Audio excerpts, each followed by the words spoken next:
बैठ जाओ। आज का टॉपिक जो हम पढ़ेंगे भाई वो पढ़ेंगे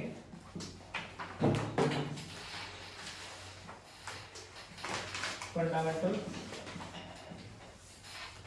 राइट। ठीक है, कौन सा चैप्टर पढ़ेंगे? Fundamental right. फंडामेंटल राइट की अगर बात करें कॉन्स्टिट्यूशन की पार्ट नंबर 3 के अंदर आता है, पार्ट नंबर 3 के अंदर आता है। और पार्ट नंबर 3 को किस नाम से जानते हैं हमें बताओ? मैग्ना कार्टा के नाम से जानते हैं। किस नाम से जानते हैं? मैग्ना कार्टा के नाम से जानते हैं। अब इसके अंदर जो आर्टिकल पढ़ेंगे हम वो 30 कहाँ से पढ़ेंगे? 12 से 35 12 से 35 के अंदर हम आर्टिकल पढ़ेंगे। ठीक है भाई, तो सबसे पहले बात करते हैं आपके कॉन्स्टिट्यूशन के अंदर कितने फंडामेंटल राइट हैं? वो पहले 7 थे, अभी कितने हो गए हैं? 6 हो गए हैं। ठीक है, तो बात करें जो फंडामेंटल राइट है उनकी डिमांड सबसे पहले किसने की थी और कब की थी?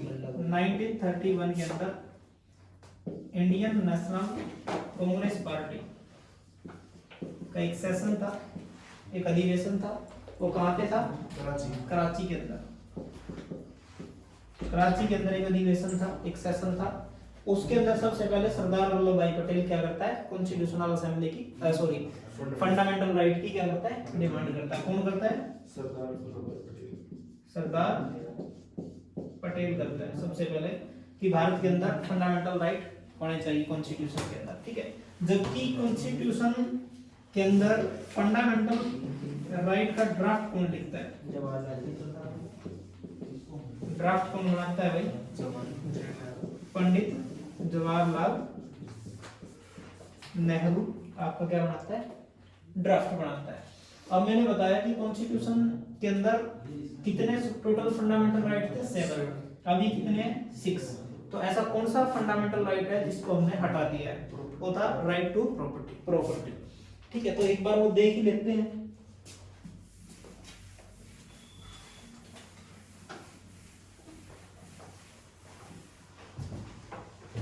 पहले 7 फंडामेंटल राइट थे, अभी कितने हैं? 6। तो 6 कैसे हुए? तो बात करते हैं, आपका एक राइट था जिसको हम क्या बोलते हैं? राइट टू प्रॉपर्टी, यानी कि संपत्ति का अधिकार। ये किस आर्टिकल के अंदर आता था? आर्टिकल नंबर 19F और आर्टिकल नंबर 31 इसके अंदर आता था। ठीक है, तो इसको बाद में राइट टू प्रॉपर्टी को हटा दिया गया। जनता पार्टी की सरकार आती है, देश के प्रधानमंत्री कौन थे? मोरारजी जी देसाई थे। ठीक है, तो उसके लिए कौन सा कॉन्स्टिट्यूशनल अमेंडमेंट होता है? 44th कॉन्स्टिट्यूशनल अमेंडमेंट एक्ट 1978 के अंदर एक कॉन्स्टिट्यूशनल अमेंडमेंट हुआ। और इस कॉन्स्टिट्यूशनल अमेंडमेंट के तहत क्या किया गया भाई? आर्टिकल नंबर 19F और 31 में से क्या हटा दिया गया? राइट टू प्रॉपर्टी को हटाया गया और एक आर्टिकल जोड़ा गया, आर्टिकल नंबर 300A, यानी कि आर्टिकल नंबर 300A जोड़ा गया था। ठीक है, अब जब ये आर्टिकल 300A जोड़ा गया तो इसमें क्या कर दिया गया? राइट टू प्रॉपर्टी को लीगल राइट बना दिया गया। कैसा राइट बनाया? लीगल राइट, यानी कि जो भी आप प्रॉपर्टी रखोगे वो आप लीगल तरीके से प्रॉपर्टी रख सकते हो। पहले आपका क्या था? ये फंडामेंटल राइट था। पहले क्या था? ये आपका फंडामेंटल राइट था। अभी ये क्या बन गया? आपका लीगल राइट बन गया। किस आर्टिकल के अंदर आता है भाई? ये आर्टिकल नंबर 301 के अंदर आता है। तो यहाँ पे ये चीजें याद रखोगे। आगे बढ़े, अगला पॉइंट मैंने बताया, क्या आप के फंडामेंटल राइट छीने जा सकते हैं? क्या आपके फंडामेंटल राइट छीने जा सकते हैं? बिल्कुल छीने जा सकते हैं। इमरजेंसी के दौरान, इमरजेंसी के टाइम पे आपके फंडामेंटल राइट जो होते हैं उनको क्या किया जा सकता है भाई? छीना जा सकता है, हटाया जा सकता है उनको, फंडामेंटल राइट्स को। ठीक है, अब बात करते हैं इमरजेंसी आपकी 3 टाइप की होती है। कौन कौन से टाइप की होती है? 3 टाइप की। पहली अगर मैं बात करता हूं आपकी आ जाएगी नेशनल इमरजेंसी। नंबर 2 आ जाएगी स्टेट इमरजेंसी। फिर उसके बाद क्या आ जाएगी? Finance emergency. ठीक है। अच्छा, ये स्टेट इमरजेंसी जो है इसको प्रेसिडेंट रूल भी बोल सकते हैं। ठीक है। नेशनल इमरजेंसी आपके आर्टिकल नंबर 352 के अंदर आती है। इसमें अगर हम 4 जोड़ देंगे तो आर्टिकल 356 हो जाएगा। इसमें 4 जोड़ देंगे तो आर्टिकल 360 हो जाएगा। अब बात कर लेते हैं आपकी इमरजेंसी जो है अभी तक कितनी बार लगी है। नेशनल इमरजेंसी अब तक आपकी कितनी बार लगी है भाई? 3 बार लगी है। पहली बार 1962 में लगी थी, दूसरी बार आपकी 1971 में लगी थी, और तीसरी नेशनल इमरजेंसी आपकी 1975 में लगी थी। ठीक है। जो पहली नेशनल इमरजेंसी 1962 में, उस समय देश के प्रधानमंत्री कौन थे? पंडित जवाहरलाल नेहरू। और हमारा वॉर किसके साथ हुआ था? पाकिस्तान नहीं भाई, नहीं, चाइना के साथ। India versus China. और इसमें हम जो है, इंडिया जो है वो हार गया था और चाइना की इसमें जीत हुई थी। ठीक है। उसके बाद आप बात करते हैं 1971 का जो था, उस समय देश के प्रधानमंत्री कौन थे? उस समय इंदिरा गांधी देश की प्रधानमंत्री थी, पीएम थी। ठीक है। और अगर मैं बात करता हूं ये किस किस के बीच में हुआ था? ये हुआ था इंडिया वर्सेस पाकिस्तान। बट इधर मैं अगर ब्रैकेट में लिखूं तो बांग्लादेश भी हम लिख सकते हैं। ब्रैकेट में लिखे तो बांग्लादेश भी लिख सकते हैं, क्योंकि 1971 में ही ईस्टर्न पाकिस्तान जिसको हम बोलते थे वो क्या बना? बांग्लादेश बना। ठीक है। उसके बाद 1975 में भी पीएम की अगर बात करो कौन था? इंदिरा गांधी ही थी। और भाई इंदिरा गांधी के टाइम में 2 बार नेशनल इमरजेंसी लगी, एक बार 1971 में, एक बार 75 में। पहली बार किसके समय में लगी थी? नेहरू के समय में लगी थी। ठीक है, पंडित जवाहरलाल नेहरू के समय में। इधर किस रीजन की वजह से लगाई गई थी? इधर इंटरनल प्रॉब्लम की वजह से लगाई गई थी नेशनल इमरजेंसी। ठीक है। और ये कब तक चली थी? अगर मैं बात करता हूँ, इधर बता देता हूँ, 1975 से 76 और 77, यानी कि एक साल करके 2 बार बढ़ाई गई थी। और 77 में क्या कराए गए थे भाई? 1977 में इलेक्शन हुए। 77 में क्या हुआ? इलेक्शन हुए। और इलेक्शन में कौन सी पार्टी जीती उस समय में? जनता पार्टी की सरकार थी। और देश में पीएम कौन आए हैं? मोरारी जी देसाई। मोरारी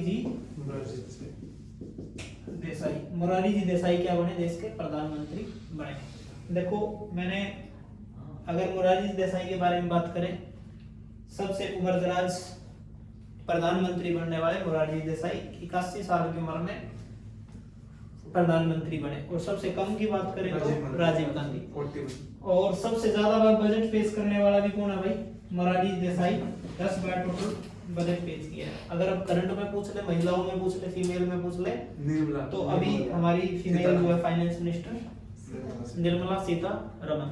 निर्मला सीतारमण जो है वो महिलाओं में सबसे ज्यादा बार बजट पेश करने वाली महिला बन चुकी है। ठीक है। चलो भाई, इधर तक समझ में आ गया। नेशनल इमरजेंसी 3 बार लगी है। स्टेट इमरजेंसी बहुत ज्यादा बार लग चुकी है। ठीक है। पहली बार कहाँ लगी थी? पंजाब में लगी थी। और फाइनेंस इमरजेंसी की अगर मैं बात करता हूँ, अभी तक 2 बार 1991 और एक बार भी नहीं लगी। सॉरी, लगने के चांस हुए थे 1991 और 2008 में, लेकिन अभी तक भारत देश में इमरजेंसी नहीं लगी। ठीक है, यह बात आपको पता होना चाहिए। चलो आगे बढ़ते हैं। अब बात करते हैं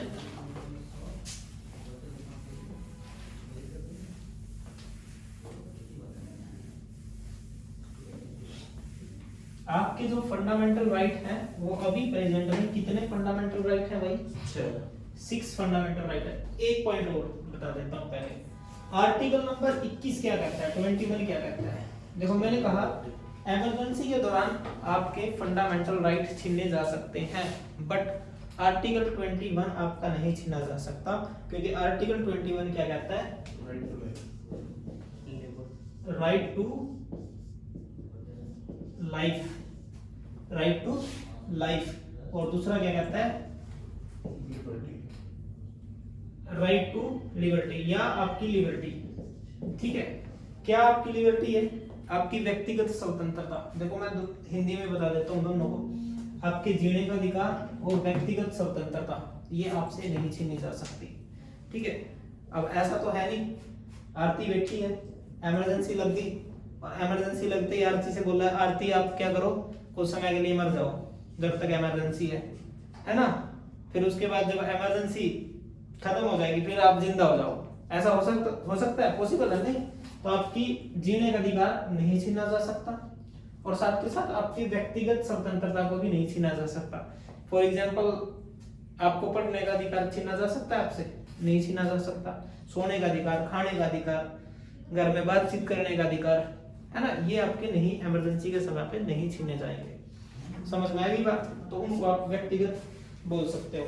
तो फंडामेंटल राइट अभी कितने हैं हमारे, 6 हमारे पास फंडामेंटल राइट है। तो फर्स्ट अगर मैं बात करूं वो कौन सा है, right to liberty, right to equality, equality. उसके बाद आ जाएगा सेकंड, राइट टू फ्रीडम। उसके बाद तीसरा, right to against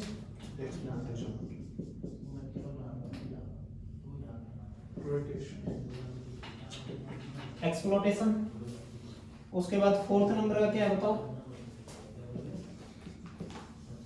right to freedom of religion. उसके बाद फिफ्थ क्या बताया था, cultural and educational right, cultural and educational right. और उसके बाद आ जाएगा 6 नंबर पे, 6 नंबर पे आ जाएगा कॉन्स्टिट्यूशनल रेमेडीज। तो ये आपके हमने पढ़ने हैं। राइट टू इक्वालिटी की बात करें सबसे पहले, ये कहां से कहां तक आएगा हमें, आर्टिकल नंबर 14 से 18, साथ के साथ बोल के बताना। उसके बाद राइट टू फ्रीडम कितने से आएगा, आर्टिकल नंबर 19 से 22। एक्सप्लोरेशन कितने से कितना आएगा, आर्टिकल 23 से 24। और रिलीजन वाला कितने से कितना आएगा भाई, आर्टिकल नंबर 25 से 28, है ना। उसके बाद कल्चरल एंड एजुकेशनल राइट जो है ये आर्टिकल नंबर 29 से 30, और लास्ट आ जाएगा आर्टिकल नंबर 32। इसको हिंदी में बता देता हूँ। राइट टू इक्वालिटी का मतलब क्या है भाई, समानता का अधिकार। फिर उसके बाद फ्रीडम में क्या है, स्वतंत्रता का अधिकार। उसके बाद एक्सप्लॉटेशन का क्या है, शोषण के विरुद्ध अधिकार। उसके बाद right to freedom of religion यानी कि आपकी रिलीजन के प्रति स्वतंत्रता। उसके बाद कल्चरल एंड एजुकेशनल राइट का क्या है, आपकी संस्कृति और आपकी एजुकेशन का राइट। और उसके बाद लास्ट कॉन्स्टिट्यूशनल रेमेडीज क्या है, संवैधानिक उपचारों का अधिकार। तो ये आपको अधिकार दिए गए हैं, ये आपके फंडामेंटल राइट है, इनको मौलिक अधिकार भी बोलते हैं। अब हम एक एक करके स्टार्टिंग से पढ़ते हैं। पहले हम पढ़ेंगे राइट टू इक्वालिटी, लेकिन उससे पहले आपके दिमाग में यह होगा कि आर्टिकल 12, 13 कहाँ गए, आर्टिकल नंबर 12 और 13 कहाँ गए, और लास्ट में 32 के बाद 33, 34 और 35 कहाँ गए। क्योंकि मैंने क्या बताया था कि पार्ट नंबर 3 के अंदर हम आर्टिकल नंबर 12 से लेकर के कहाँ तक पढ़ेंगे, 35 तक पढ़ेंगे। ठीक है, इनको अलग रखा गया है। इनके अगर मैं 32 के बाद 33, 34, 35 की बात करूँ, ये आर्मी के लिए आर्टिकल है, और 12 और 13 की बात करें फंडामेंटल राइट की डेफिनेशन और एक्टों को बताता है, वो हम देखेंगे अभी। ठीक है, ये सभी ने लिख लिए। चलो तो कद्दूराम भाई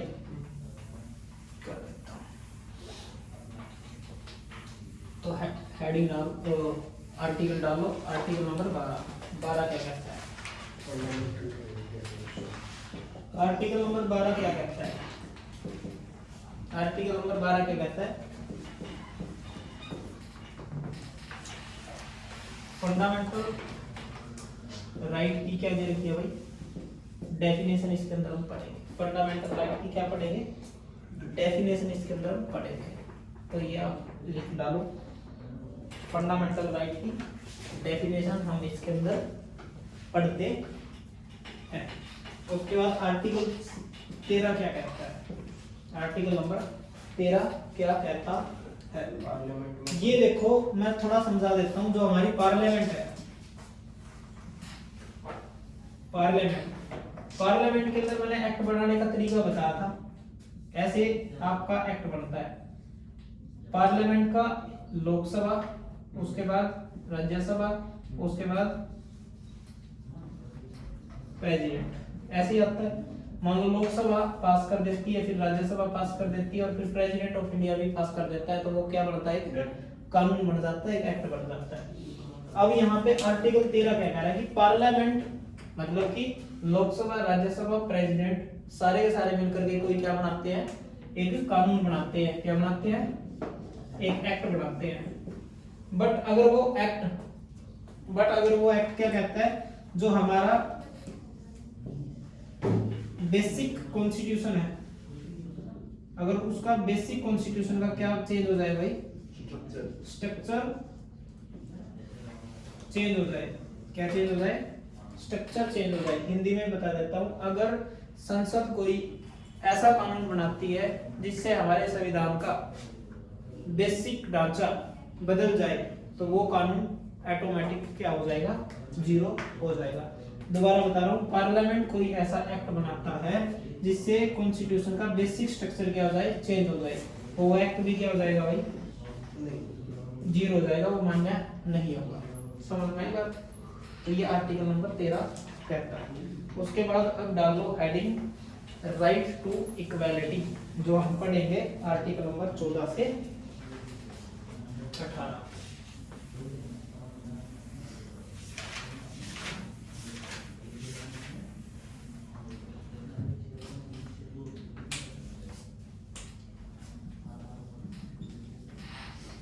राइट टू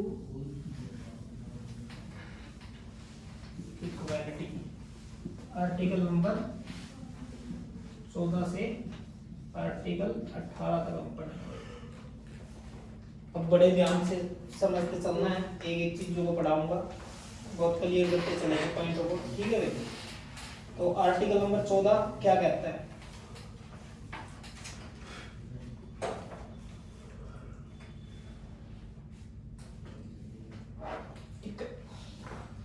सबसे पहले क्या लिखेंगे? Article number 14। देखो, जब इसमें पहले ही लाइन में लिख दिया राइट टू इक्वालिटी, तो आर्टिकल 14 क्या करता होगा? इक्वालिटी की बात करता होगा। तो कैसे बात करता है इक्वालिटी की? अब ये तो जो पार्ट है हमारा, part number first, point number first है, इसके अंदर 14 से 18 इक्वालिटी की बात करते मिलेंगे कि सबको समान कैसे रखेंगे। तो आर्टिकल 14 क्या कहता है? अगर भारत देश के अंदर कोई कानून बनता है, अगर क्या बनता है? कोई एक्ट बनता है इंडिया के अंदर, ठीक है, वो सभी के लिए क्या माना जाएगा भाई? इक्वल माना जाएगा। बट ध्यान से सुनना, दोबारा आगे देख लो, सारे के सारे समझ लो मैं क्या कह रहा हूं। आर्टिकल 14 क्या कहता है? इंडिया के अंदर कोई कानून बनता है वो सभी के लिए क्या होगा? इक्वल तरीके से लागू होगा। बट अगर मैं बात करूं, कौन ऐसा व्यक्ति है जिसके लिए वो इक्वल लागू नहीं होता? कोई ऐसा व्यक्ति है? बिल्कुल है, दो व्यक्ति ऐसे, president of India, president of India देश का राष्ट्रपति, और भाई आपका इधर आ जाएगा गवर्नर। इन दो को छोड़ करके सभी के लिए इक्वल तरीके से लागू होएगा। अब ऐसा बात कर लेते हैं, जैसे कि जब प्रेसिडेंट ऑफ इंडिया पोस्ट पे है तो उसके खिलाफ क्रिमिनल चार्ज नहीं लग सकते, बट हमारे खिलाफ तो क्रिमिनल चार्ज लग सकते हैं। लग सकते हैं या नहीं लग सकते? बिल्कुल लग सकते हैं। ऐसे ही गवर्नर, जब गवर्नर पोस्ट पे होता है, गवर्नर पद पे होता है, तो उस समय उसके खिलाफ क्या नहीं लग सकते भाई, क्रिमिनल चार्ज नहीं लग सकते। देख लो, सभी को इक्वल मानना है, लेकिन राष्ट्रपति और गवर्नर को इसमें अलग कर दिया गया है। यानी कि प्रधानमंत्री भी इसके अंदर आ जाता है, चाहे कोई भी हो, देश का कितना गरीब से गरीब व्यक्ति क्यों ना हो, देश का कितना अमीर से अमीर व्यक्ति क्यों ना हो, आर्टिकल 14 के तहत सभी के लिए कानून क्या होगा, बराबर होगा, इक्वल होगा। ठीक है भाई, समझ गया, समझ में आ गया भाई कुणाल? हाँ भाई सब ओके। हाँ जी नमन, चलो उसके बाद अगला आर्टिकल लिखते हैं, आर्टिकल नंबर 15। Article number 15। अच्छा एक बात पूछ लूं तुम्हारे से, आसान प्रश्न पूछूंगा बिल्कुल, बताओ नमन, जिससे लेकिन पूछू सिर्फ वही बात बताएगा और आपस में बात नहीं करोगे कैसे भी करके। नमन मेरे को ये बता, आर्टिकल 15 मूवी देखी है? नहीं। हाँ जी, आप प्रीत नहीं सर। नहीं देखी, ऋषभ, कुणाल, अमन देखी है। देखी है। क्या समझ में आया आर्टिकल 15 मूवी देखने से? सर वो तो उसका है रिलीजन की, ये खाना इधर रिलीजन की रिलीजन पे था वो मूवी। क्या, कैसे क्या बताओ तो थोड़ा, रिलीजन पे क्या थी? ऐसे याद नहीं वो क्या था, मगर इतना था कि ऐसे उसमें ये मैंने तो इतना ही समझा कि ये खाना ये नहीं खा सकता तो वो नहीं खा सकता। अच्छा हाँ भाई, आरती नहीं पता, नहीं देखी, नहीं मूवी नहीं देखी। अच्छा मूवी नहीं देखी, कोई बात नहीं। देखो भाई आर्टिकल 15 क्या कहता है, आर्टिकल 15 कहता है, देखो मैं लिखता चलूंगा, प्लेस, प्लेस को हिंदी में क्या बोलेंगे, स्थान, place, caste, religion, gender, colour, इनके आधार पर अगर आपसे कोई क्या करता है, भेदभाव करता है, तो आर्टिकल 15 के तहत वो क्या माना जाएगा, अपराध माना जाएगा। अब आर्टिकल 15 का मूवी का जिक्र मैंने इसलिए किया था क्योंकि एक आईपीएस एक विलेज के अंदर जाता है, पहले समझ लो फिर लिखना। एक आईपीएस एक विलेज के अंदर जाता है, उस गांव के अंदर देखता है कि भाई मतलब जातिगत भेदभाव, रिलीजियस भेदभाव, ये बहुत जबरदस्त लेवल का था, जातिगत। बल्कि जो उसके पास में वो जो उसके स्टाफ के थे वो भी बोलते कि जी मैं इस कास्ट से हूँ, लेकिन मैं उनसे बहुत ज्यादा ऊंची कास्ट का हूँ। हाँ ठीक है, तो मतलब उसने देखा यार ये तो बड़ा कि जी मैं उनकी खाट पे नहीं बैठ सकता, लेकिन उनको मैं अपनी खाट पे बिठा सकता हूँ। कुछ इस तरीके की जो चीजें थी, या मैं उस कुएं से पानी नहीं निकाल के ला सकता, सिर्फ वो उनके लिए है, उन जात के लोगों के लिए। तो इस तरीके की चीजें थी। तो आयुष्मान खुराना उसके अंदर एक्टर होता है, वो क्या करता है, एक पेज पे आर्टिकल 15 पूरा का पूरा लिखता है। हम एसएससी के अंदर में पूरी चीजें इसके अंदर नहीं बताऊंगा, आपको सिर्फ इतना ही और इतना ही आपका पेपर पूछेगा, बट वो पूरा का पूरा उसमें लिखता है कि भाई आर्टिकल 15 ये भी बताता है कि पानी सभी का इक्वल है, आप कोई भी पानी ले सकते हो। वो पूरा का पूरा अपने जो थाना होता है उसका, उस पुलिस स्टेशन के अंदर वो लगा देता है, चिपका देता है कि कोई भी अंदर आए पहले आर्टिकल 15 पढ़ के आओ भाई। ठीक है, कि कोई भेदभाव नहीं है, कोई ऊंच नीच नहीं है, सब इक्वल है। ठीक है, तो ये क्या करता है आर्टिकल 15 की प्लेस के आधार पर, कास्ट के आधार पर, रिलीजन के आधार पर, जेंडर के आधार पर, कलर के आधार पर कोई भेदभाव करता है, डिस्क्रिमिनेशन करता है, तो वो अपराध माना जाएगा, वो क्राइम माना जाएगा। ठीक है, अब मैं एक एक पॉइंट समझाता हूँ। प्लेस के आधार पे कैसे, कि मान लो कोई बच्चा है हमारे पास, इधर यूपी का है कोई हमारी क्लास में बच्चा, यूपी से है, मान लो कोई यूपी का बच्चा है, अमन ही मान लो यूपी का बच्चा मान लो कि है ही, यूपी से इधर पढ़ने आया, और मैं ऐसे बोल दूं कि यूपी का मैं इसको नहीं पढ़ाऊंगा भाई, तो कैसे मैंने इसके साथ भेदभाव किया, प्लेस के आधार पे। तो आप प्लेस के आधार पे भी भेदभाव नहीं कर सकते। फिर कास्ट के आधार पर अगर ऐसा करें, या फिर रिलीजन के आधार पर कि आप मुस्लिम हो, हिंदू हो, सिख हो, ईसाई हो, पारसी हो, जैनिज्म हो, बुद्धिज्म हो, तो भी नहीं चलेगा। या फिर जेंडर के आधार पर कि मेल हो, फीमेल हो या ट्रांसजेंडर हो, वो भी भेदभाव नहीं चलेगा। ठीक है, और फिर कलर के आधार पर, क्योंकि कलर तो दो ही बनाए हैं ना, काला और गोरा, तो इन चीजों पे अगर आपके साथ कोई भेदभाव करता है, वो क्या माना जाएगा, आर्टिकल 15 के तहत क्राइम माना जाएगा। बस आपको इतना याद रखना है। समझ में आ गई कहानी? तो अगला आर्टिकल लिखेंगे, आर्टिकल नंबर 16। आर्टिकल नंबर 16 क्या कहता है, आर्टिकल नंबर 16 क्या कहता है?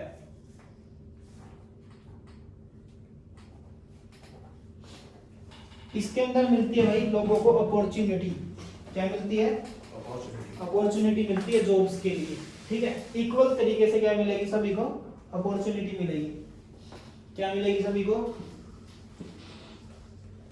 इक्वली अपॉर्चुनिटी मिलती है भाई। क्या मिलेगी? Equally opportunity.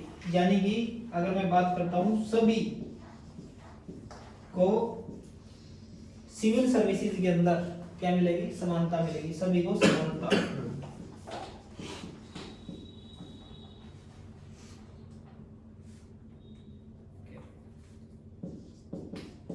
समानता मिलेगी, सभी को क्या मिलेगी भाई? समानता मिलेगी। किस चीज में मिलेगी? सिविल सर्विसेज वगैरह में, गवर्नमेंट जॉब जब जाते हो आप तो आपको क्या मिलेगी? इक्वल अपॉर्चुनिटी मिलेगी। अपॉर्चुनिटी तो इक्वल मिलती है ना, सभी को मिलती है ना, बट रिजर्वेशन भी है, अब इक्वल अपॉर्चुनिटी कैसे मिलेगी? आर्टिकल 16 क्या कहता है? इधर ये कह रहा है कि बट लेकिन एससी, एसटी, ओबीसी और भाई अब ईडब्ल्यूएस भी इसके अंदर ऐड कर दिया गया है। इनको पहले हम क्या देंगे? रिजर्वेशन देंगे और फिर इक्वल अपॉर्चुनिटी मिलेगी। यानी कि इनको क्या मिलता है? आप लोगों को पता है रिजर्वेशन मिलती है, लिस्ट कम पे लगती है, वो वाली चीज आ जाएगी। एससी, एसटी, ओबीसी और ईडब्ल्यूएस को रिजर्वेशन दिया जाता है। ईडब्ल्यूएस की फुल फॉर्म है इकोनॉमी वीकर सेक्शन, ठीक है, ये पता होना चाहिए, अभी जोड़ा गया था ये, ठीक है। जब आगे अमेंडमेंट कराऊंगा तो मैं बताऊंगा ईडब्ल्यूएस जोड़ा गया, क्या क्या इसके अंदर चीजें वो बाद में बताएंगे। तो इक्वल अपॉर्चुनिटी, सभी को समानता मिलेगी इस चीज में, सिविल सर्विसेज वगैरह में, ठीक है भाई। चलो जी, बहुत बढ़िया।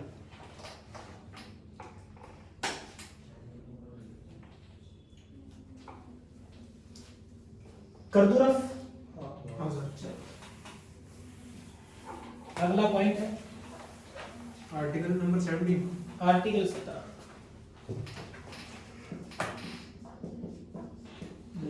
मजेदार आर्टिकल है।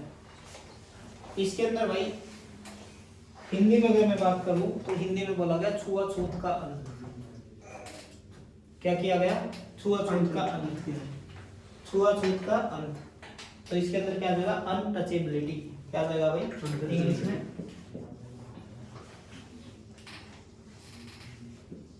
अनटचेबिलिटी।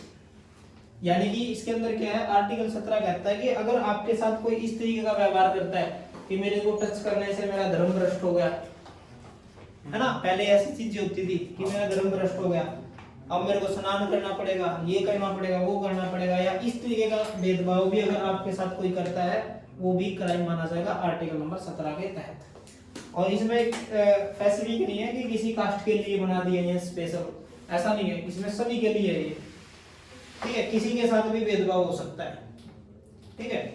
तो सभी के लिए स्पेशल बना रखा है कि ऐसा नहीं है कि कोई एक पर्टिकुलर बंदों के लिए बनाया है। तो आर्टिकल 17 को और 16 को और 15 को ये आपने विशेष ध्यान रखना कि कभी बैठे हो कहीं पे और बोल दो कि नहीं स्पेशल किसी स्पेसिफिक लोगों के लिए बनाया, नहीं, ऐसा नहीं है, ये सभी के लिए इक्वल है।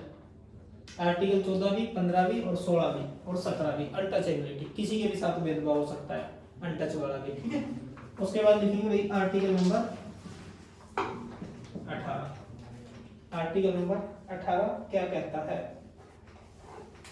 देखो ये बड़ा मजेदार है, ये आर्टिकल बड़ा मजेदार है, ठीक है। इसके अंदर जो अवार्ड्स मिलते हैं ना,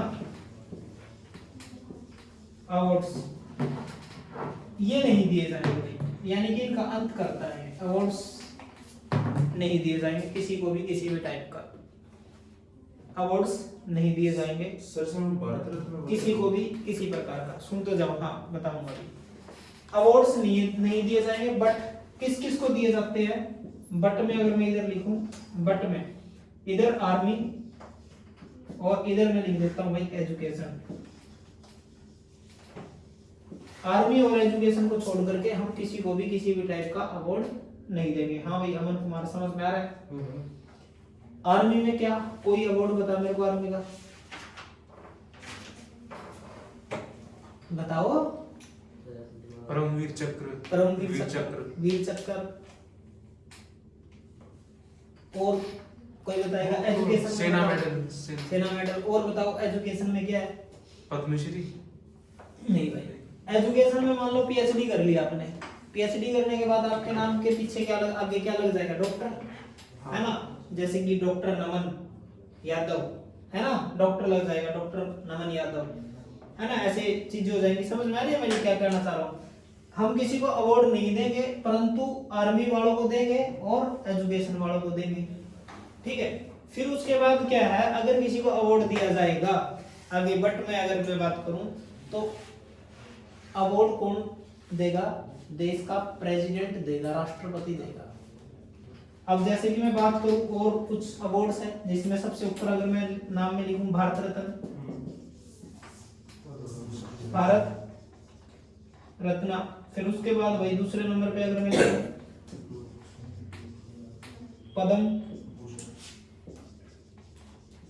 विभूषण। फिर उसके बाद मैं बात करूं पद्म भूषण। फिर उसके बाद मैं बात करूं पद्म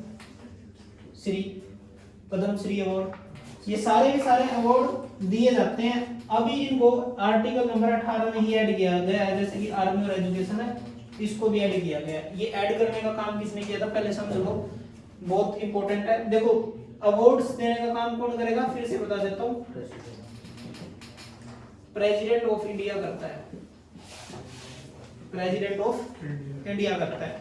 बट अब ये ध्यान दो, भारत रत्न, पद्म विभूषण, पद्म भूषण, पद्म श्री चलाने का काम किसने किया था? इधर मैं लिख देता हूँ। उस समय की जो प्रधानमंत्री थी उसका नाम था भाई इंदिरा गांधी। इंदिरा गांधी ने क्या किया था भाई? स्टार्ट करवाए थे इन अवार्ड्स को। बट इधर मैं एक बट लगा दूं, परंतु बट 1977 में 1977 के अंदर इलेक्शन हुए और जनता पार्टी की सरकार बनी, जनता पार्टी की गवर्नमेंट आई और देश के प्रधानमंत्री कौन बने 1977 में? मोरारजी जी देसाई। उसने आते ही इनको क्या कर दिया भाई? बंद कर दिया 77 में। ठीक है जी, समझ में आ गई कहानी कि भारत रत्न नहीं दिया जाएगा, पद्म विभूषण नहीं दिया जाएगा, पद्म भूषण नहीं दिया जाएगा, पद्म श्री नहीं दिया जाएगा आर्टिकल 18 के तहत। जो पहले था आर्मी और एजुकेशन को ही दिया जाएगा, या फिर जो अवार्ड दिए जाएंगे वो प्रेसिडेंट ही प्रोवाइड कराएगा। ठीक है, समझ में आ गई कहानी। फिर उसके बाद दोबारा से इलेक्शन हुए 1980 में, 1980 में दोबारा इलेक्शन हुए और 1980 में जब दोबारा इलेक्शन हुए तो दोबारा सरकार किसकी आई? इंडियन नेशनल कांग्रेस पार्टी की सरकार आई और देश की पीएम दोबारा से कौन बनी? इंदिरा गांधी बनी। 3 साल में? हाँ जी, 3 साल में इलेक्शन हो गए तो? हाँ जी, इंदिरा गांधी देश की प्रधानमंत्री बनी और भाई ये दोबारा से क्या कर दिए गए? स्टार्ट कर दिए गए। कब? 1980। ये बात ध्यान रखना। तो अब जितने भी अवार्ड दिए जाते हैं वो किस आर्टिकल के तहत दिए जाते हैं? आर्टिकल 18 के तहत। लेकिन आपका पेपर में पूछा जाएगा आर्टिकल 18 क्या कहता है? उपाधियों का अंत करता है, अवार्ड्स नहीं देंगे किसी को, बट इसी के तहत दे भी रहे हैं कुछ, आर्मी, एजुकेशन और ये बस दो कोई नहीं। हाँ, आर्टिकल 18 में बस यही ऐड है, आपको ध्यान रखना। ये सब नहीं तो स्पोर्ट्स पर्सन को भी तो मिलता है अब 1980 आर्मी में बता रहा हूँ एक एक करके पूछो। मैंने क्या कहा? अवार्ड्स अगर कोई देगा तो वो राष्ट्रपति देगा किसी विशेष पर्सन को, चाहे वो कोई भी अवार्ड है, एग्रीकल्चर अवार्ड भी है, स्पोर्ट्स अवार्ड भी है, बहुत सारे अवार्ड्स हैं। देखना कभी भी कौन देता मिलेगा? देश के प्रेसिडेंट ऑफ इंडिया देते मिलेंगे। बट आर्टिकल 18 क्या कहता है? हम अवार्ड्स नहीं देंगे। ठीक है भाई, समझ में आ गई कहानी? तो ये आपने समझना है। अब मान लो एक पॉइंट और इसमें ऐड करा दूं मैं।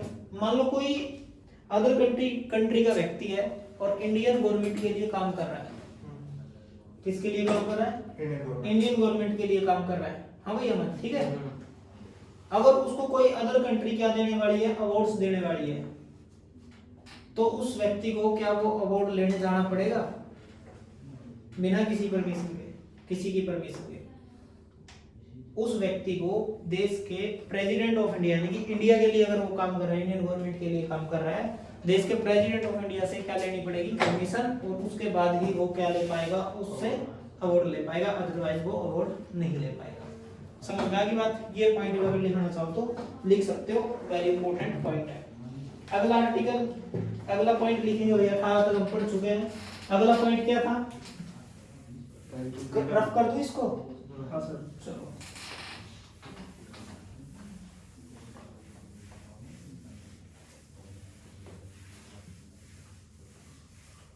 अगला पॉइंट क्या था भाई, right to freedom. Freedom, right to freedom, right to freedom. Article कहां से कहां पढ़ेंगे, 19 से 22, 19 से 22 तक इसके अंदर आर्टिकल पढ़ते हैं हम।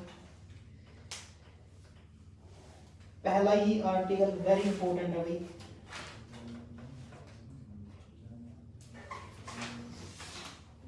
Article number 19, article number 19। देखो आर्टिकल नंबर 19 के तहत जो हमारी फंडामेंटल राइट थे ना भाई, क्या थे, फंडामेंटल राइट।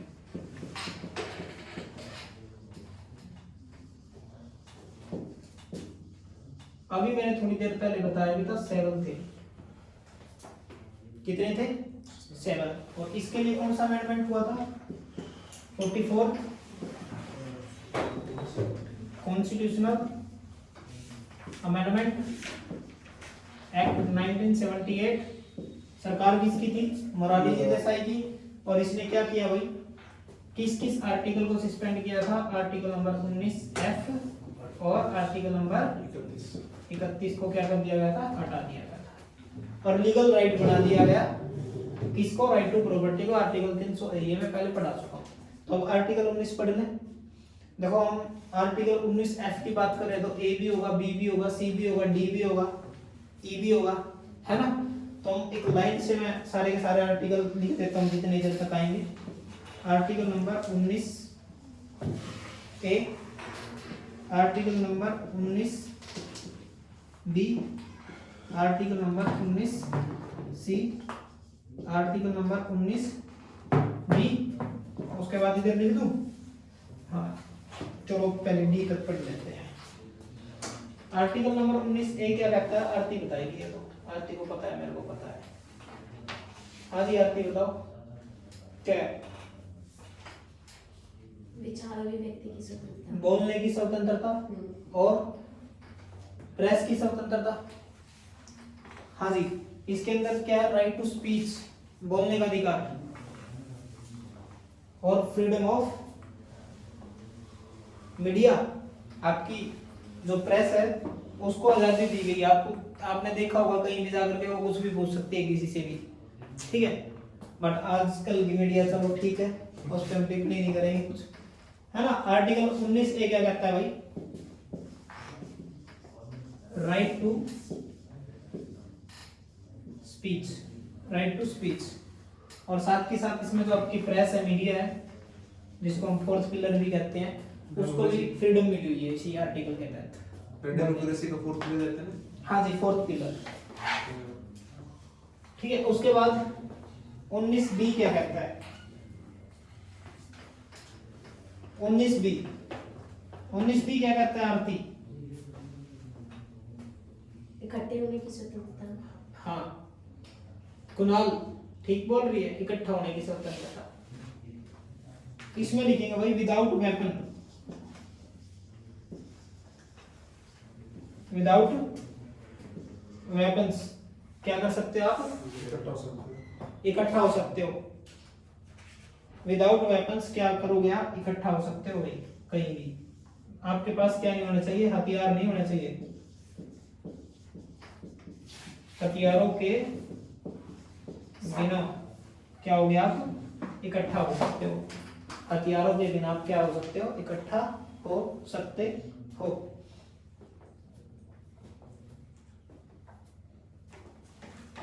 चलो फोन आ रहा विदाउट वेपन्स क्या कर सकते हो भाई, इकट्ठा हो सकते हो, है ना। ये क्या कहता है 19 बी, ये कहता है ना। चलो सी पढ़ ले। हाँ सी क्या कहता है, ये कहता है इकट्ठा हो सकते हो किसके, बिना हथियारों के आप शांतिपूर्वक तरीके से क्या हो सकते हो, इकट्ठा हो सकते हो, पीसफुली तरीके से आप इकट्ठा हो सकते हो। 19 सी क्या कहता है, 19 सी कहता है कि आप अपना एक यूनियन बना सकते हो। क्या बना सकते हो, यूनियन। आपने सुना है, देखो यूनियन बना सकते हो ना, मजदूर यूनियन, किसान यूनियन, सुने है ना। हाँ, तो इस तरीके से आप अपने क्या बना सकते हो, यूनियन बना सकते हो। क्या बना सकते हो, आर्टिकल 19 सी के अंदर ये आपका राइट है कि आप क्या बना सकते हो, एक यूनियन बना सकते हो, ठीक है। ये आपकी फ्रीडम मिली हुई है आपको, ठीक है। सर एग्जांपल क्या होता है, किसान नहीं सुना तुमने? यूनियन नहीं सुना, किसान यूनियन, मजदूर यूनियन, है ना। बहुत सारे यूनियन बन जाते हैं। अभी किसान आंदोलन हुआ था, उसमें नहीं देखा अलग अलग किसान यूनियन आई हुई थी, ये यूनियन वो यूनियन, तो आप यूनियन भी बना सकते हो। उसके बाद डी क्या कहता है, डी क्या कहता है, आर्टिकल नंबर डी, देश में कहीं भी ट्रैवल कर सकते हो, है ना। कंट्री में कहीं भी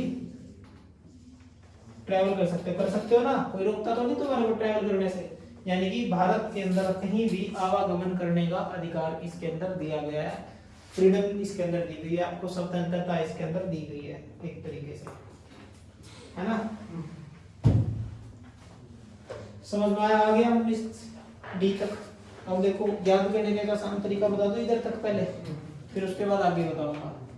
देखो बोलने का अधिकार, बोल लेंगे तो इकट्ठा भी हो जाएंगे, इकट्ठा होएंगे तो यूनियन भी बना देंगे, यूनियन बनाएंगे तो देश में ट्रैवल भी कर लेंगे। यहाँ तक क्लियर है।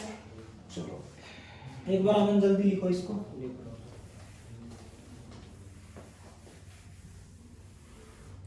डी के बाद क्या आता है भाई, ई, आर्टिकल नंबर 19 ई, और ई के बाद क्या आएगा, जी, क्योंकि एफ तो क्या हो गया, कैंसिल राइट टू प्रॉपर्टी वाला। हाँ राइट टू प्रॉपर्टी तो क्या हो गया, हट गया। किस अमेंडमेंट के तहत, 44 44 1978 कॉन्स्टिट्यूशनल अमेंडमेंट 1978। पीएम कौन था उस समय, मोरारजी देसाई। और कौन से आर्टिकल के अंदर हमने इसको जोड़ा फिर, 300 याद रखना इंपॉर्टेंट है। 44 कॉन्स्टिट्यूशनल अमेंडमेंट बार बार पेपर के अंदर पूछा जाता है, ठीक है। तो भाई ई और जी और पढ़ ले। ई में क्या कहेंगे आपकी, बच्चे की स्वतंत्रता। हाँ हम कहीं भी क्या बना सकते हैं भारत के अंदर, कंट्री में कहीं भी अपना क्या बना सकते हैं, रेजिडेंस बना सकते हैं, है ना। कहीं भी बस सकते हैं हम, क्या कर सकते हैं, अपना रेजिडेंस बना सकते हैं, कहीं भी हम बस सकते हैं, है ना। रहने का बंदोबस्त बना सकते हैं अपना भारत के अंदर कहीं भी। बट इसमें अगर मैं एक बट लगा देता हूँ, ये सुन लो ध्यान से, बट किसको छोड़ के, जम्मू एंड कश्मीर को। परंतु अब जम्मू एंड कश्मीर में भी आप बस सकते हो, क्योंकि क्या हुआ था 5 अगस्त 2019 को आर्टिकल नंबर 370 और 35A को क्या कर दिया गया था भाई, सस्पेंड कर दिया गया था, हटा दिया गया था, ठीक है। आर्टिकल 370 तो कॉन्स्टिट्यूशन के अंदर आपका ऐसे ही रहेगा, लेकिन 35A को आप हटा सकते हो, वो हटाया गया है, ठीक है।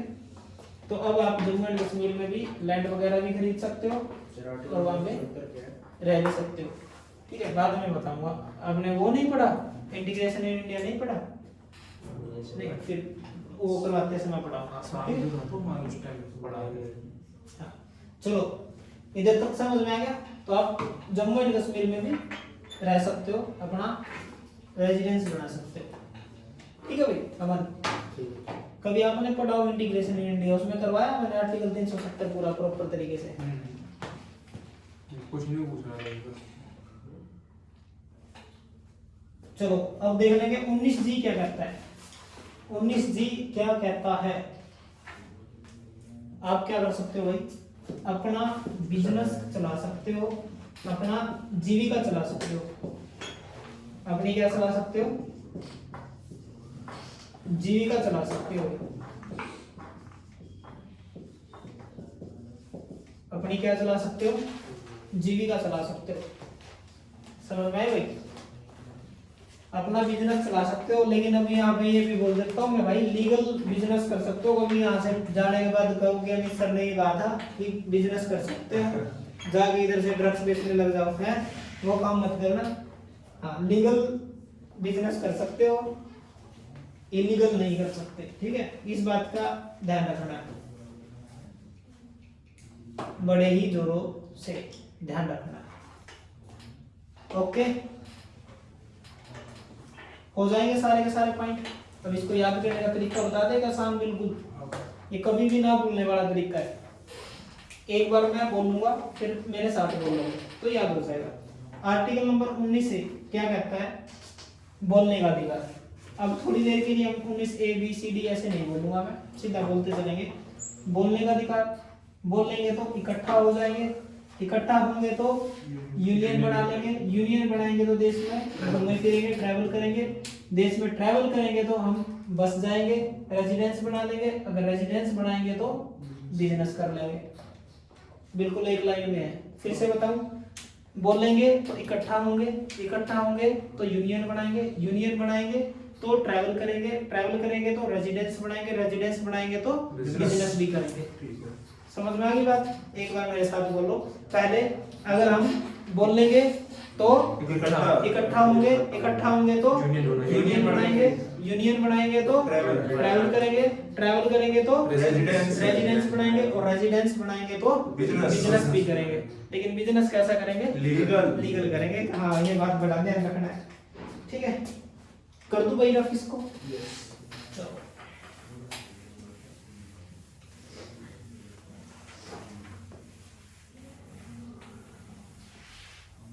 उसके बाद लिखेंगे आर्टिकल नंबर 20। आर्टिकल नंबर 20 लिखेंगे, इसके अंदर लिखेंगे protection in respect of conviction. लिखेंगे protection in respect of conviction. बताएंगे protection in respect of convection.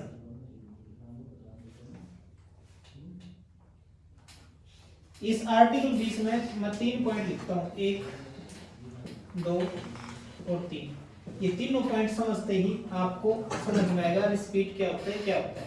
इसमें अगर मैं थोड़ा सा इसको हिंदी में बता दूं, हिंदी में बता दूं पहले। आर्टिकल 20 के अंदर जो मैंने इंग्लिश की लाइन क्या बताई है, इसमें बताई अगर आपके खिलाफ क्या सिद्ध हो जाए, दोष सिद्ध हो जाए, यानी कि आपने कोई गुनाह किया है, क्राइम किया है और वो सिद्ध हो जाए, तो उस कंडीशन में क्या क्या आपके के लिए चीजें दे रखे हैं, क्या क्या आपको स्वतंत्रता मिली हुई है, फ्रीडम मिली हुई है, वो इसके अंदर हम पढ़ेंगे।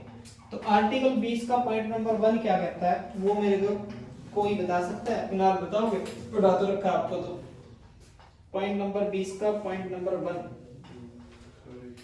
चलो भाई, क्या आजादी है। मैंने क्या कहा, दोष सिद्ध हुआ किसी के खिलाफ, पहले जनरली बात कर ले। मान लो किसी ने क्राइम किया, उसके ऊपर वो सिद्ध भी हो गया, वो जेल में भी चला गया, जेल में से अपनी पनिशमेंट जो उसको मिली थी, सजा मिली थी, वो उसने पूरी कंप्लीट की और फिर वो बाहर आ गया।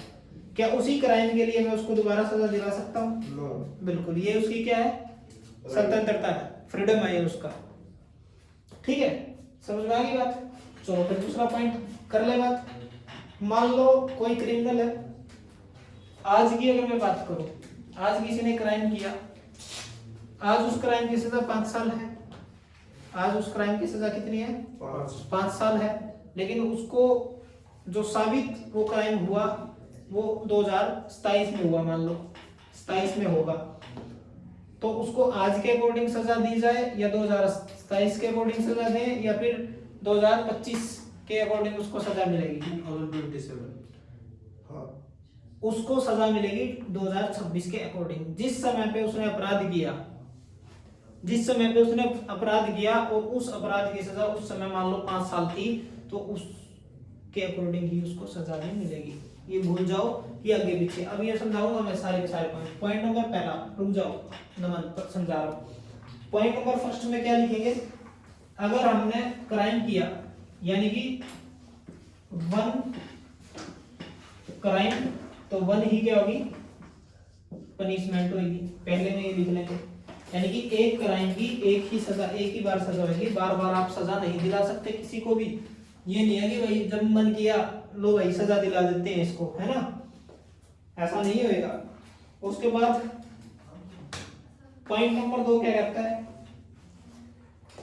जिस समय क्राइम, मान लो क्राइम की अगर मैं बात करता हूं, क्राइम हुआ, इधर लिख देते हैं, क्राइम हुआ था 2025 में, कोई क्राइम हुआ 2025 में, अभी चल क्या रहा है 2026, और इससे पहले कौन सा चल रहा होगा 2024, 25 से पहले 24, 25 के बाद 26। अब देख भाई ध्यान से सुनना ये बात, क्राइम किया 2025 में और क्राइम की सजा है 7 साल, 7 ईयर, 7 ईयर। 2024 में उसी क्राइम की सजा थी 5 ईयर, और 2026 में उसी क्राइम की सजा है 10 ईयर। तो इस व्यक्ति को कौन सी सजा दी जाएगी, 7 ईयर की सजा दी जाएगी, 5 ईयर की या 10 ईयर की। मान लो उसने क्या किया, 2025 में क्राइम किया, केस तक चलता रहा और केस में सजा 2026 को सुनाई जाने लग रही है, और 2026 में उसको 5 साल की सजा सुनाए, 10 साल की सजा सुनाए या 7 साल की सजा सुनाए, बताओ कौन सी सजा सुनाए। तो उसको 2025 में जो पनिशमेंट की सजा चल रही थी वही सजा दी जाएगी, ना कि उसके बाद वाली सजा, ना कि उससे पहले वाली सजा। दूसरा पॉइंट ये, यानी कि उनके लिए भी क्या है, स्वतंत्रता दी गई है, फ्रीडम दिया गया उनको भी। समझ में आ गया दूसरा पॉइंट। तीसरा पॉइंट भाई, तीसरा पॉइंट बताएगी आरती। अच्छा मेरे को ये बताओ, आप क्राइम करके क्या अपने खिलाफ गवाही दे दोगे कोर्ट में, खुद क्राइम करके? नहीं भाई कोई भी क्रिमिनल यही कोशिश करेगा मैं अपने खिलाफ क्या ना दूं, गवाही ना दूं, है ना। तो पॉइंट नंबर 3 यही कहता है कि आप किसी को प्रेशर करके अपने खिलाफ गवाही देने के लिए क्या नहीं कर सकते, मजबूर नहीं कर सकते, या दबाव नहीं डाल सकते, फोर्स नहीं कर सकते भाई उसके ऊपर। ठीक है, कोई भी क्रिमिनल है अगर उसने वो क्राइम किया है तो आप उसके ऊपर फोर्स नहीं कर सकते कि आप गवाही दो, है ना, समझ रहे हो। तो ये पॉइंट है तीसरा, ये भी उसको आजादी है, ये भी उसको स्वतंत्रता है, ये भी उसको फ्रीडम मिली हुई है कि वो अपने खिलाफ गवाही ना देगा। तो किसका काम है ये, काम किसका है, सरकार का? सर लेकिन कोर्ट का काम है कि कोर्ट वो का। साबित करे कि हाँ इसी व्यक्ति ने ये क्राइम किया है। अब कई बार ऐसा भी तो होता है कि क्राइम किया किसी ने और पनिशमेंट मिल रही है किसी को, है ना, कोई और जाके खड़ो जाके मैंने किया लेकिन किया दूसरे ने। तो इसीलिए तीसरा पॉइंट ये करता है कि अपने खिलाफ की गवाही देने के लिए उसके ऊपर फोर्स नहीं किया जा सकता। अब वो तो कोई भी मान लो किसी पे प्रेशर दे दिया अंदर पीछे कि भाई आपने बोलना नहीं तो तेरे परिवार के एक आदमी घोर मार दूंगा, और वो बेचारा प्रेशर में आके क्या करे, बोलते कि हाँ भाई मैंने किया है, तो फिर कोर्ट क्या करेगी? कोर्ट का काम है उसको प्रूफ करना कि हाँ इसी ने काम किया है, क्राइम किया है। समझ में आ गई बात। तो आप फोर्स नहीं कर सकते किसी को। ये था आर्टिकल नंबर 20। ठीक है भाई, 3 पॉइंट इसके हम लिखे हैं। उसके बाद पढ़ेंगे आर्टिकल नंबर 21। हालांकि मैं पढ़ा चुका हूँ आर्टिकल नंबर 21। कौन बताएगा? हाथ खड़ा करो जिसको पता है, फिर मैं पूछूंगा। 21 तो राइट टू लाइफ और लिबर्टी। मैंने कहा हाथ खड़ा करो, बताना नहीं। किस किस को पता है भाई आर्टिकल 21? अभी बता रहा थोड़ी देर पहले, बता। Right to life, right to liberty. Right to life, right to liberty. हाँ जी ठीक है। हाँ भाई, क्या होता है राइट टू लिबर्टी?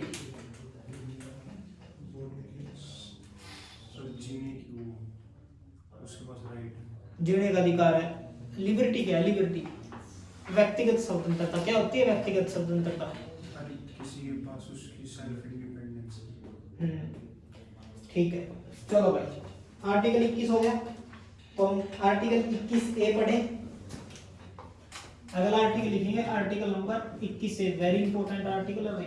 सर इसमें सब पॉइंट है 21 से। हाँ बस एक ही पॉइंट है। Article number 21A very important article है।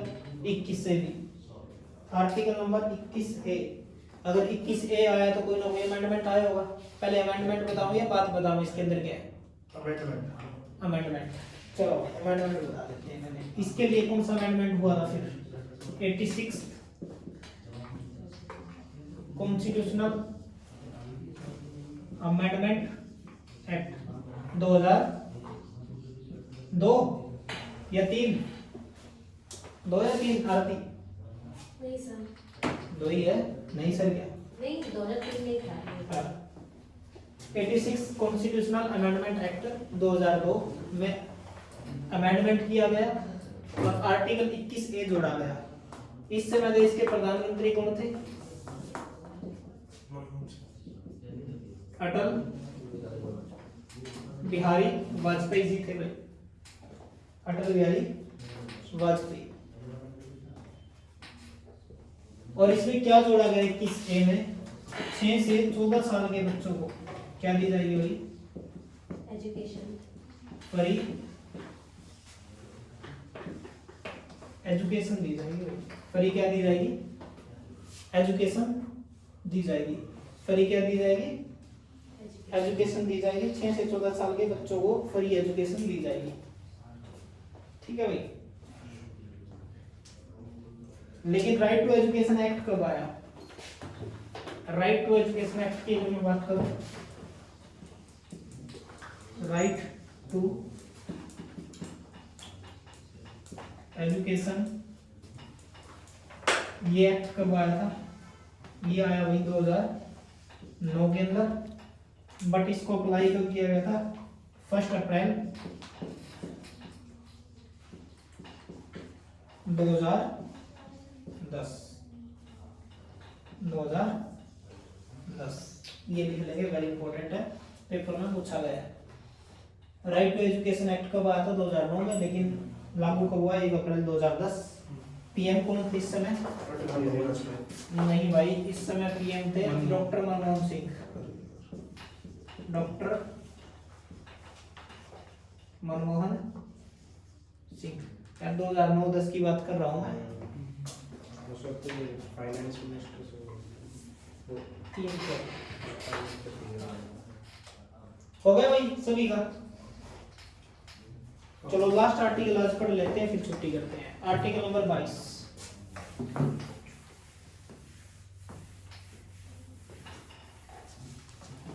आर्टिकल नंबर 22 क्या कहता है?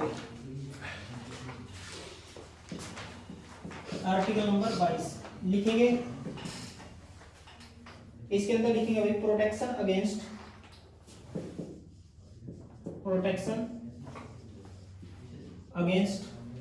देखो protection against arrest and detection. Arrest and detection. Detection की डिटेंशन। डिटेंशन होगा। हाँ भाई सॉरी, डिटेंशन लिखना। ठीक है।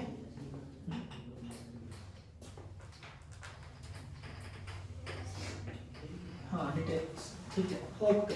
इसका मतलब क्या है भाई? आपको अरेस्ट करने के लिए कोई आए तो आप अपने आप को कैसे प्रोटेक्ट करोगे? है ना? ऐसा कर ही नहीं सकते अरेस्ट। क्यों भाई? अगर कोई क्राइम करेगा तो करने आएंगे तेरे को। लेकिन अरेस्ट वारंट होना चाहिए ना उसके लिए। अरेस्ट वारंट होना चाहिए। चलो एक बंदा बताओ मेरे को, कैसे आप अपनी रक्षा करोगे? 3 पॉइंट है, 2 पॉइंट है इसमें आरती? 3 पॉइंट सर। 3 पॉइंट है। हाँ भाई कोई बताओगे मेरे को? हाँ आप कैसे अपनी रक्षा करोगे? तेरे को पुलिस वाला अरेस्ट करने आया तो क्या करोगे? सर सबसे पहले तो अरेस्ट वारंट मांगूंगा। अरेस्ट वारंट मांगेंगे। और अरेस्ट वारंट हुआ तो एक लॉयर को कांटेक्ट करवाऊंगा फैमिली के थ्रू। अच्छा और फोन एक मिनट, हाँ जी सर मैं भी सेम करूंगा कि सेम warrant करोगे। हो, और कैसा अपने लिए लॉयर देखूंगा अगर वारंट होगा तो उसके पास फिर क्या करोगे? लॉयर सर लॉयर होगा कोर्ट सिस्टम लॉयर भी आ गया तो आप अपने बचाव कैसे करोगे? मैं ये कह रहा हूँ, मैंने कहा कि पुलिस के पास वारंट भी है, आपको पकड़ने के लिए आया, तो आप अपने बचाव के लिए और क्या क्या कर सकते हो? लॉयर तो होगा ही, लॉयर कर लिया, लॉयर के अलावा क्या करोगे? और आपके पास लॉयर करने का टाइम 9 में अभी आया, कैसे लॉयर कर लोगे एकदम से आप? मान लो मैं अभी आपको पकड़ने के लिए आया, अरेस्ट करने के लिए आया, तो तुरंत ही लॉयर कर लोगे? तो वो कह रहा हूँ मैं, आपका बचाव कैसे करोगे? हाँ जी, कुणाल बताएगा। कुणाल अपने बचाव कर सकता है। क्या है? भाग जाए भाग जाएंगे।